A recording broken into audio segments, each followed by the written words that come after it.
কেবিকে স্থাপিত হওয়ার পর থেকে 1974 সালে প্রথম কেবিকে স্থাপিত হয়।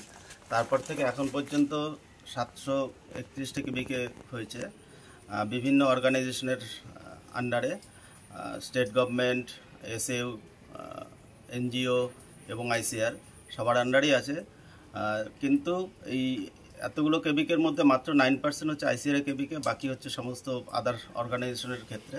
কিন্তু দেখা যাচ্ছে যে বিভিন্ন সময়ে বিভিন্ন পরিমার্জন বা রদবদল কোনো কিছু হওয়ার ক্ষেত্রে, বিশেষ ক্ষেত্রে হচ্ছে স্যালারির ক্ষেত্রে বা আমাদের যে বেতন পরিকাঠামো সেগুলো পরিবর্তন হয়েছে, পরিমার্জন হয়েছে।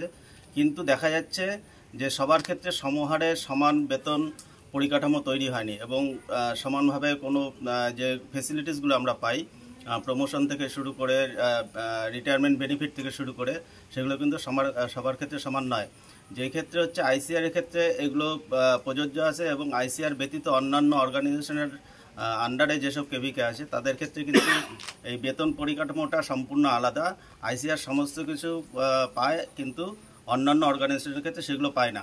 এইসব দাবি দেওয়া আমাদের সারা ভারতবর্ষ ব্যাপী কৃষিবিজ্ঞান কেন্দ্রে যত কর্মচারী আছেন তাদের সমান বেতন এবং সমস্ত সুযোগ সুবিধা যেগুলো আছে আইসিআর যেগুলো এক্সটেন্ড করছে তাদের নিজস্ব কেবিকের জন্য, সেগুলো যাতে সবার ক্ষেত্রে সমানভাবে প্রযোজ্য হয় সেই জন্য সারা ভারতবর্ষব্যাপী সমস্ত কেবিকে এমপ্লয়িজ আমরা যারা আছি আজকে আমরা একদিনের কর্মবিরতি পালন করছি এবং আমাদের এই পরিপ্রেক্ষিতে যে ভিকেএসএ প্রোগ্রাম ছিল সেটা আমরা বয়কটের ডাক দিয়েছি সারা ভারতবর্ষব্যাপী। যদি আমাদের এই সব সমস্যার সমাধান না হয় তাহলে আমরা কিন্তু আগামী দিনে আরও বৃহত্তর আন্দোলনের পথে যাব।